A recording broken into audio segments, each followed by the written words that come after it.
السلام علیکم جی. ہاں جی فیصل صاحب اے ماشاءاللہ اپنا مٹھا وا جی. یہ 1 سال تے کوئی یہ ایج ہو گئی ہے جی 5 ਤੋਂ 7 دن جی. یہ بھی ماشاءاللہ گروتھ بڑی اچھی ہے, بڑی اچھی کنوپی بنا رہے ہیں ہوں ماشاءاللہ. بہت فریش لیوس نے یہاں دے اوپر میں جڑا ریگولر جڑا یعنی کہ نہ وہ NPK 20-20-20+ جڑا وا امائنو ایسڈ تسی بھیجا سی مینوں وہ میں سپرے کر رہا وا.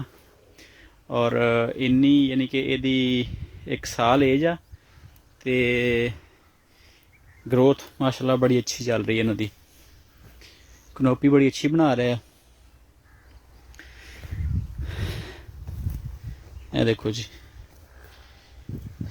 انہوں بھی مطلب جڑا وا وہ اس ٹائم اسی طرح ہی کھیڑیاں دے وچ اس طرح پانی گزر رہا وا, دور بنایا ہوا انہوں دا. تے یہ پھر جس طرح پودے وڈے ہوندے جان گے انہوں تو پانی نوں جڑا دور کرتے جاواں گے. یہ دیکھو ماشاءاللہ 2 ایکڑ یہ ہے جی جڑا پچھلے سال لایا سیگا تے 1 ایکڑ جڑا وا وہ ریسنٹ ان کے 1.5 مہینہ ہویا وا وہ لایا وا. وہ ہلے جڑا وا وہ بھی مطلب پودے جڑے وہ پھوٹ شروع کر دیتی انہوں نے بھی. یہ دیکھو جی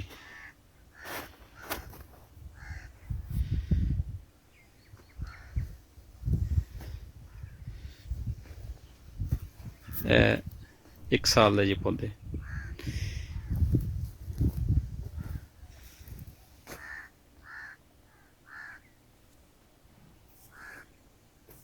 بہت شکریہ جی. بسم اللہ الرحمن الرحیم. میں ہوں آپ لوگوں کا ہوسٹ خالد بلال لغاری. تو آپ ہمارا چینل دیکھ رہے ہیں ایگری سولوشن. جیسا کہ میرے کسان بھائیوں نے ابھی ویڈیو جو ہے نا دیکھی ہے, تو یہ ایک فارمر نے ہمیں واٹس اپ گروپ پہ سینڈ کی ہے. تو انشاءاللہ ہم جلد آپ لوگوں کو واٹس اپ گروپ بھی شیئر کریں گے تاکہ آپ اپنے مسائل جو ہے نا ہمیں واٹس اپ گروپ کے تھرو بھیج سکیں. اگر آپ لوگوں کا کوئی سوال ہو تو یہاں پہ یہ جو ہمارا چینل ہے یوٹیوب کا ایگری سولوشن کے نام سے, ویڈیو کے اینڈ میں آپ جا کر جو ہے نا سوال کر سکتے ہیں. تو یہ ویڈیو ہم اس وقت جو اپنے یوٹیوب چینل پہ اپلوڈ کر رہے ہیں, اگر کسی قسم کا باغوں کے حوالے سے کوئی مسئلہ ہو تو آپ لوگ ہمیں کومنٹ میں جا کر سوال کر سکتے ہیں, ہم آپ لوگوں کو ضرور جواب دیں گے.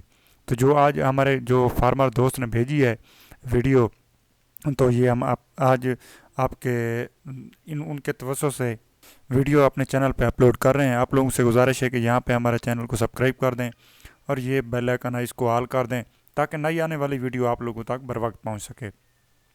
ہم باغات کے علاوہ بہت سی گندم ہو گئی, کپاس ہو گئی, رایا ہو گیا, اور کھادوں کے متعلق اور محکمہ زراعت کی مختلف پالیسیوں کے متعلق ویڈیو بنا چکے ہیں. آپ ہمارے چینل کا وزٹ کریں, انشاءاللہ آپ لوگوں کو بہتر رہنمائی ہوگی. خالد بلال لغاری کو دیں اجازت. اللہ حافظ.